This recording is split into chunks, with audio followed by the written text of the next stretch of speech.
Namaskar. A warm welcome to World News and Indian Perspective on All India Radio. This is Gaurav Sharma and with me is Manoj Singh Rana bringing glimpses of the major developments of the day from across the globe. Over the next half an hour, we shall bring you the latest from the world of politics, economy, sports, entertainment and more. The headlines. Nepal Prime Minister Sher Bahadur Deuba thanks India after 4 Nepali nationals evacuated from Ukraine through Operation Ganga. The United States, the European Union and other allies escalate economic pressure on Russia for its military operation of Ukraine. 15th round of China-India Corps Commander level meeting held for the resolution of relevant issues along the LAC in the western sector. India's Prime Minister Narendra Modi stresses on the importance of technology in security and policing work. In German Open Badminton, Lakshya Sen storms into final, beating Victor Axelsen in semi-final in Berlin.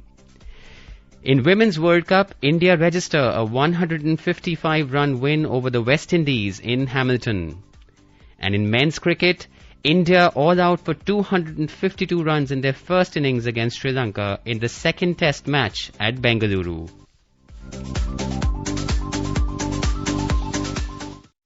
As we start the bulletin, we appeal to our listeners to stay safe from COVID-19 by following these 4 simple steps. Get fully vaccinated. Wear a face mask. Maintain 2 gaz ki duri for social distancing. And focus on hand and face hygiene. And now the news in detail. 4 Nepali nationals have reached Nepal from Ukraine through India. Prime Minister of Nepal, Sher Bahadur Deuba, thanked Prime Minister Narendra Modi and the Indian government for the assistance in repatriating Nepali nationals through Operation Ganga. Amid the ongoing Ukraine-Russia war, the Indian authorities, along with rescuing Indian citizens in the war-torn country, are also extending their help to the foreign nationals stranded there. Earlier, the Bangladesh Prime Minister Sheikh Hasina had also expressed gratitude towards Prime Minister Modi for rescuing Bangladeshi nationals stranded in Ukraine under Operation Ganga. A Pakistani student, Asma Shafiq, who was also rescued by the Indian authorities, had thanked the Indian Embassy in Kyiv and PM Modi for their support. The United States, the European Union and other allies have escalated their economic pressure on Russia to strip Moscow of privileged trade and economic treatment, among other steps to punish it for its military operation of Ukraine. A report. US President Joe Biden said the new actions collectively will further hobble a Russian economy already weighed down by previously announced international sanctions that have cratered the ruble and forced the stock market to close. Referring to ending normal trade relations, Mr. Biden said doing it in unison with other nations that make up half of the global economy will be another crushing blow to the Russian economy that's already suffering very badly from our sanctions. The measures announced by the EU, the United States, and other G7 allies amount to a 4th set of sanctions against Russia over the February 24 military operation. They include efforts seeking to end Moscow's most favored nation trade status, opening the door to banning or imposing punitive tariffs on Russian goods, and putting Russia at par with North Korea or Iran. They will also ban luxury goods from being exported from their countries to Russia, designed as a blow to Russian elites. As a first step, the EU will prohibit imports of iron and steel goods from Russia. European Commission President Ursula von der Leyen said the EU was also working to suspend Russia's membership rights of leading multilateral institutions, including the International Monetary Fund and the World Bank, and crack down on its use of crypto assets. The US Congress would need to pass legislation to revoke Russia's trade status, and lawmakers have been moving in that direction. The United States also moved to shut down development funds while announcing a ban on imports of Russian seafood, vodka and diamonds too. The White House said Mr. Biden would ban US investment in Russia beyond the energy sector. This is Saira Mushtaba for World News, All India Radio. The United Nations Security Council members have accused Russia of spreading false information that Ukraine is developing biological weapons. The Security Council met on Friday to discuss Russia's claim that Ukraine is operating biological weapons laboratories with the support of the United States. The meeting was convened at Russia's request. The UN High Representative for Disarmament Affairs, Nakamitsu Izumi, told the meeting that she is aware of the media reports regarding allegations of biological weapons programs. But she added that the United Nations is not aware of any biological weapons programs. Her remarks were followed by a barrage of criticism against Russia by the Security Council members. Britain's UN Ambassador Barbara Woodward, Ireland's UN Ambassador Geraldine Byrne-Nason and US Ambassador to the UN Linda Thomas-Greenfield criticized Russia's claim as harmful act. The UN Food Agency, Food and Agriculture Organization, FAO, has said the war in Ukraine will hurt poor nations importing grain. Director General of the FAO, Chu Dongkyu, said in Rome that likely disruptions to agricultural activities in Ukraine and Russia, two major exporters of staple commodities, could seriously escalate food insecurity globally. The agency warned that poorer countries in Northern Africa, Asia and the West Asia that depend heavily on wheat imports risk suffering significant food insecurity due to the war. It said there is also uncertainty over whether Ukraine's wheat ready in June can be harvested, as massive population displacement has reduced the number of agricultural laborers and workers. The UN Food Agency also said Ukraine's ports on the Black Sea are shuttered and its government banned the export of wheat, oats, millet, buckwheat and some other food products to prevent a crisis in its own country. The United States, Argentina and other wheat-producing nations are likely to limit exports as governments seek to ensure domestic supply, it said. Russia is under heavy economic sanctions following the war, and Ukraine accounts for 1/3 of global grain exports. The agency said Russia is the lead producer of fertilizer, and price of a key fertilizer component, urea, has jumped more than threefold in the last 12 months. India and Canada will relaunch the Comprehensive Economic Partnership Agreement negotiations to unlock the full potential of bilateral trade. India and Canada held the 5th Ministerial Dialogue on Trade and Investment on Friday. India's Commerce and Industry Minister Piyush Goyal and Minister of Small Business, Export Promotion and International Trade of Canada, Mary N.G., co-chaired the meeting. In today's Hotspot section, we bring you a discussion on the road ahead for the India-Canada Comprehensive Economic Partnership Agreement. We're joined by Anil Wadhwa, a former ambassador, and Simran Sodhi, a journalist. Today we are discussing India and Canada and their agreement to resume negotiations for a free trade agreement, and both countries are now also eyeing an interim trade deal to bolster bilateral commerce. Ambassador Wadhwa, when you see this agreement that has been reached between India and Canada, what is the significance given in terms of the bilateral relations, especially when we look at the commerce side of this relationship? So as far as the bilateral relationship between India and Canada is concerned, there's been a number of meetings between Prime Minister Modi and Justin Trudeau in the recent past. Last time that they met, they in fact emphasized that the economic relationship between the two countries was extremely important and that the stalled negotiations for a comprehensive economic partnership agreement must be revived. So this is a continuation of those talks, and the trade ministers of both sides, Mary Ng and also Piyush Goyal from the Indian side, when they met in the 5th Ministerial Dialogue on Trade and Investment, they have agreed to take this process forward. So it consists of two parts. One is, is discussing restarting negotiations on a comprehensive economic partnership agreement. And secondly, to look at the possibility of an early progress trade agreement. It's called the EPTA, which is more likely because that is a trend that is quite visible in India's dealings with a number of countries around the world recently.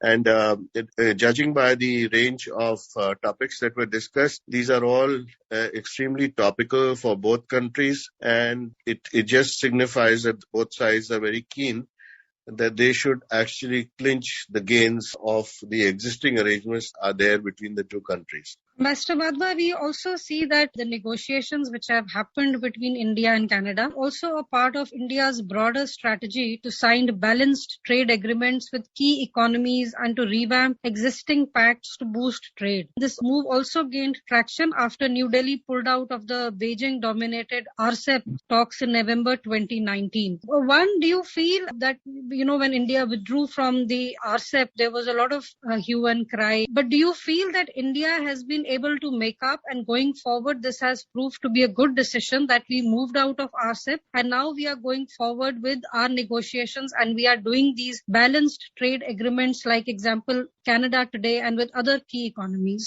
Well, India would have ideally liked to be part of RCEP, but the fact that the RCEP agreement did not have transparent provisions on rules of origin and dispute settlement were the main stumbling blocks, coupled with the fact that the exports from China to India at that point in time were quite overwhelming. And there was no safeguards which were provided, clear safeguards were provided in the RCEP agreement. So in retrospect, I think it was a good decision at that point in time for India not to have gone ahead with the RCEP. And India therefore has decided that it will try and sign bilateral agreements with a number of key economic partners, and that includes the European Union, Canada, Australia, UAE, the GCC, and it also looked at a short, limited agreement with the United States at one point in time, which has not materialized so far. But at the same time, India is also looking at reviewing its existing free trade agreements, which are not working well, such as those with South Korea, with ASEAN, etc. And I think it's a good strategy because in the interim, India is also trying to become more self-reliant. It's also strengthening its own manufacturing base through policies like the production-linked incentive schemes. Once the Indian economy is resilient enough, then there would be time to look at agreements like the RCEP once again, perhaps. And meanwhile, I think the strategy of bringing down the tariffs on mutually beneficial goods and services with key countries is a good strategy. Mr. Vajwa, we've also seen that usually these negotiations for the FTA, the Free Trade Agreement, not just in case of Canada, but we've seen that with numerous countries, these talks tend to go on for a very long time. And even today, what we have learned is that there is no time frame that has been given for hammering out the interim pact, though indications are that it could be concluded as early as 6 months or 9 months, and then it will be followed up with a broader FTA. Do you feel that sometimes the talks continue for such a long time that finally reaching the dotting line is somewhat of a challenge? And would you say that that is something India should push for, that maybe we need to have these agreements a little faster? Yes, so when you're looking at a comprehensive economic agreement, then normally you take into account all the different chapters and you try and balance out your goods and services chapters, and at the same time you try and see if all your interests are balanced in that agreement. Sometimes in the process, the give and take does not take place in a specified time frame, and then things move on and countries lose interest. This is exactly what has happened with our negotiations with the EU, for instance, and it happened also with our negotiations with ASEAN, which took a very long time to conclude. But then if you look at what has happened in our recent agreement with the UAE, which has taken all of 6 months, and the expected limited agreement which we should be signing with Australia in the coming weeks, that has also happened over the past few months. So I think whenever there is an intent to ensure that there is a mutual beneficiality of interest, then make sure that those elements in the agreement and the other elements can be put off till a later date, and that's a good strategy. And in the case of Canada, for instance, both sides have agreed that will not be just trade and investments, but also goods and services and rules of origin, safety and phytosanitary measures, and technical barriers to trade along with dispute settlements, plus anything else that the two countries feel are extremely important in the short term in order to enhance bilateral trade and investment. Mr. Vadva, we see that the statement issued by the Commerce Ministry after the talks today says that the interim agreement would include high-level commitments in goods, services, rules of origin, sanitary and phytosanitary measures, technical barriers to trade and dispute settlement, and may also cover any other areas mutually agreed upon, and that the two countries have also agreed to undertake intensified work with respect to the recognition of Canada's systems approach to pest risk management impulses market access for Indian agriculture goods. The question is, we've also seen the Indian agriculture goods, and as the statement is saying, they specified sweet corn, baby corn, banana. Do you see the agreements going forward also having success in providing Indian agricultural products a greater access to markets abroad? Because that has been a bit of a challenge. Yes, so agreements such as these, which actually specify specify, agriculture goods which get market access through free trade agreement like the one with Canada, then becomes a template for future agreements that we would be able to sign with other countries. Because after all, Canada has very high standards of sanitary and phytosanitary issues, and therefore the market access that this agreement would provide would become a benchmark for a number of other countries. Similarly, the market access that India would get to its agriculture produce in Australia, for instance, would be quite a breakthrough, because India has been struggling with that kind of access for a very long time. It's always been on a piece-by-piece, case-by-case basis, and steady progress has been made. But if you have a bunch of commodities or fruits or vegetables which can get access, then of course it becomes a trendsetter for similar agreements with other developed countries going forward. Mr. Wadhwa, we also see that Canada today agreed to examine expeditiously the request of Agriculture and Processed Food Products Export Development Authority for facilitating Indian organic export products. And it said the ministers acknowledged the significance of establishing resilient supply chains in critical sectors and exchanged views on collaboration. And they also emphasized enhancing cooperation in sectors such as pharmaceuticals and critical and rare earth minerals, among others. So pharma is another interesting aspect that I wanted to touch upon. And we've seen how the world has changed in these last few years. How important, how significant is this cooperation going forward? So I think pharmaceutical cooperation would be very significant, because also talked about quality generic products finding their way into Canada. And we've seen in successive markets wherever Indian generic products have found their way, A, because of their cheap, and secondly, because they do not require a vigorous regime of recognition, provided that their efficacy is approved by the approval authority in that country. Then we find that their acceptance becomes much more easy in similar markets. And that is exactly what is happening with our free trade agreement with Australia, for instance. So it's a good development that the access to pharmaceuticals has been recognized, and also the possible access to our organic agricultural goods has been recognized. And of course, the Canadians would want something in return. So they've looked at cherries and lumber, which are both, lumber, for instance, would be an important commodity for India, and in any case is needed by the economy. And as far as cherries are concerned, they are being imported through other countries at the moment. So if they are competitive, I suppose it's a good thing that we have a give and take in agriculture produce. And in the coming days, we will continue our discussions on the India-Canada relationships and the agreement and the talks leading to the FTA. With these comments, we bring today's discussion to an end. Thank you. Thank you.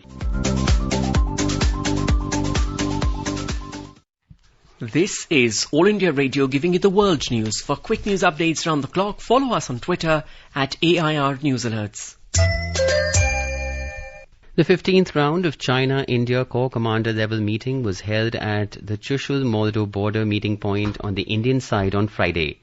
The Defence Ministry said the two sides carried forward their discussions from the previous round held on the 12th of January this year for the resolution of the relevant issues along the line of actual control LAC in the western sector. During the meeting, both sides had a detailed exchange of views, keeping with the guidance provided by the state leaders to work for the resolution of the remaining issues at the earliest. Both sides reaffirmed that such a resolution would help restore peace and tranquility along the LAC in the western sector and facilitate progress in bilateral relations. The two sides also agreed to maintain the security and stability on the ground in the western sector. They agreed to maintain dialogue through military and diplomatic channels to reach a mutually acceptable resolution of the remaining issues at the earliest. India's Prime Minister Narendra Modi has stressed on the importance of technology in security and policing work. He was speaking after dedicating to the nation the new building complex of the Rashtriya Raksha University at Gandhinagar in Gujarat by unveiling a plaque on Saturday. The Prime Minister also participated in the first convocation ceremony of the university as the chief guest. Delivering his convocation address, the Prime Minister said seeds of police reforms have been sown with the launch of the Rashtriya Raksha University in Gujarat. He expressed hope that the university will play a great role in the field of national security and defence that will change the security scenario of the nation. मुझे विश्वास है कि आजादी के अमृत महोत्सव में एक ऐसी यात्रा का आरंभ हुआ है जब देश आजादी का 100 साल मनाएगा, तब रक्षा क्षेत्र की पहचान अलग होगी, रक्षा क्षेत्र के लोगों की तरफ देखने का नजरिया बदल गया होगा और देश का सामान्य से सामान्य नागरिक, चाहे वो सीमा पर प्रहरी होगा या आपके मोहल्ले गली के प्रहरी होगा, एक भाव से देखते होंगे और देश की रक्षा के लिए समाज और व्यवस्था दोनों मिलकर के काम करते होंगे. Mr. Modi also inaugurated the Khel Mahakumbh, Gujarat's mega annual sports event at the Sardar Patel Stadium in Ahmedabad. Prime Minister Narendra Modi told the youngsters of the country not to look for any shortcut to success. And there is only one mantra for success: long-term planning and continuous commitment. Speaking on this occasion, Mr. Modi said that from Start-up India to Stand-up India, from Make in India to Atmanirbhar India and Vocal for Local, the youth of India has taken the responsibility of every campaign of New India. In Jammu and Kashmir, 4 terrorists were gunned down by the security forces in 3 separate encounters in the Kashmir Valley. Giving details, the police sources said that one Lashkar-e-Toiba terrorist was neutralized at Nichama in Handwada, Kupwada, another Lashkar-e-Toiba terrorist in Serch area of a Ganderbal district, while 2 Jaish-e-Mohammed terrorists eliminated in Cheva Kalan operation in the Pulwama district. One terrorist was also captured alive during the operation. The identity of one of the slain terrorists killed in the Pulwama operation has been established as the Jaish-e-Mohammed commander Kamal Bhai. He was active since 2018 in the Pulwama Shopian area and was involved in several terror crimes and civilian atrocities.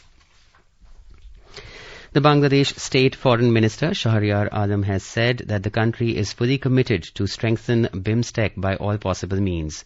The minister hoped that during the 5th summit to be held in Colombo on the 30th of this month, the leaders will review the performance of BIMSTEC and chart out a plan to turn its regional forum into a much stronger platform of partnership in the designated areas for creating synergy among the member countries.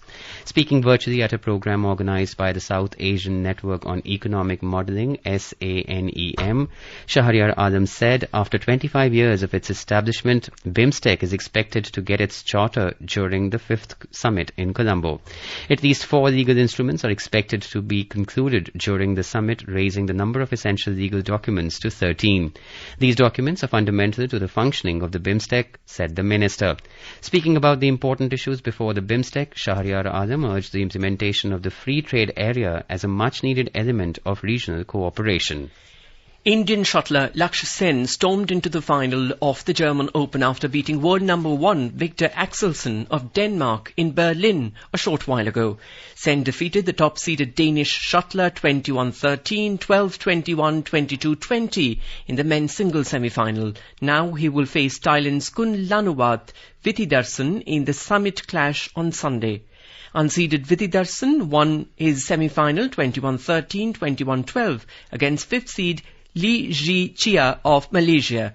Earlier, in an all-Indian quarter-final, Sen defeated counterpart HS Pranoy 21-15, 21-16 to advance to the semi-finals. In men's cricket, Sri Lanka were 86 for 6 in their first innings at the end of the first day's play in reply to India's 252 all-out in the second test at the Chinnaswamy Stadium in Bengaluru today. For the hosts, Shreyas Iyer top-scored with 92, while wicketkeeper Rishabh Pant contributed with 39. For visitors, Lasit Embuldenia and Praveen Jayavikrama bagged 3 wickets each. Earlier, the hosts won the toss and elected to bat. The day-night test is being played with the pink ball and a full-capacity crowd. India will be strong favourites to stay unbeaten in the pink ball test at home as the hosts thrashed Sri Lanka in Mohali to lead the 2-match series 1-0. In the ICC Women's World Cup, India defeated the West Indies by 155 runs at the Seddon Park in Hamilton to register their second win of the tournament on Saturday. Chasing a victory target of 318 runs, the West Indies were all out at 162 runs in 40.3 overs. Sneh Rana and Meghna Singh shared 5 wickets between them for India, while other 3 bowlers, including veteran Chulan Goswami, also chipped in with a wicket each. Earlier opting to bat after winning the toss, opener Smriti Mandhana with 119 of 123 balls and vice-captain Harmanpreet Kaur with 109 of 107 balls stitched a 184-run stand to power India to their highest World Cup score of 317 for 8 in stipulated 50 overs. This was India's third match of the tournament. India lost to New Zealand by 62 runs in their second match. India was off to a flying start after defeating Pakistan by 107 runs in their first match. And now let us take a look at the major developments around the world as reported in the foreign press. Let us take a look at the press reports on China. India Today reports that India pushed for a resolution at the remaining friction points in eastern Ladakh as the Indian and Chinese corps commanders met for the 15th time on Friday to resolve the friction areas in eastern Ladakh, according to sources. The Indian and Chinese corps commanders met for the 15th round of corps commander-level talks on Friday. The meeting was held at the Chushul-Moldo border point on the Indian side of the line of actual control in eastern Ladakh.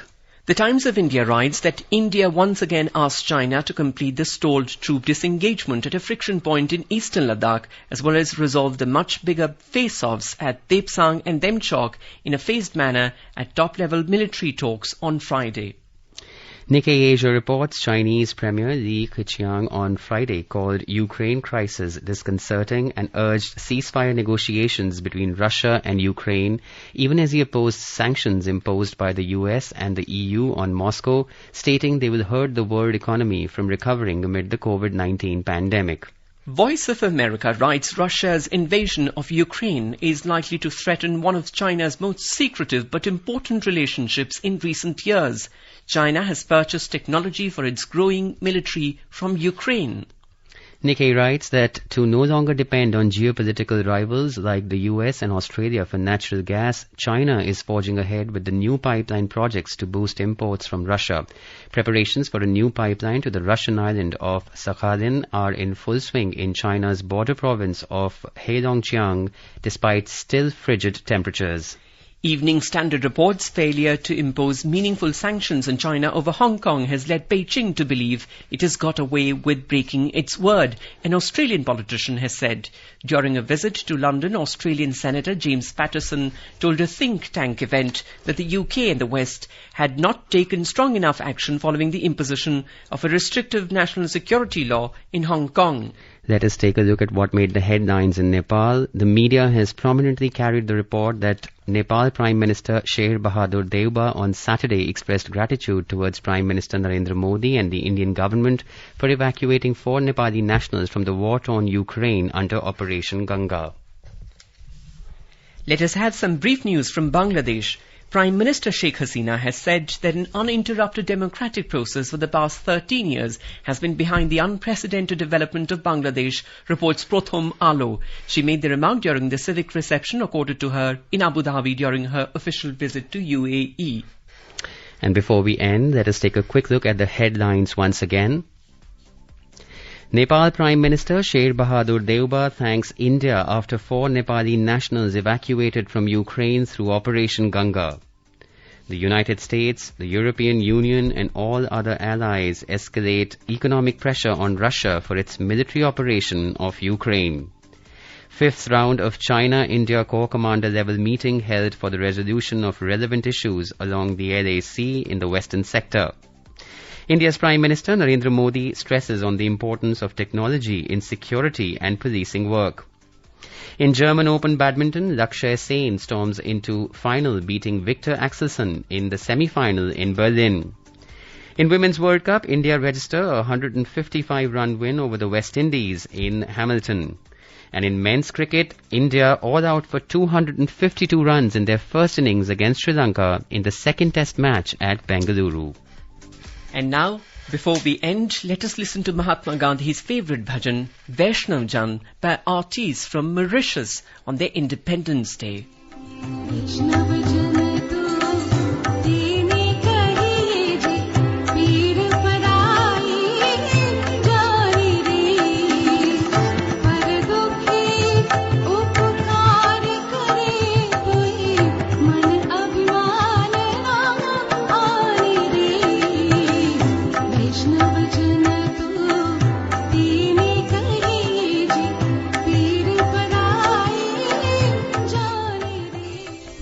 And with that, we end this bulletin. We'll be back at the same time tomorrow with the next edition of World News.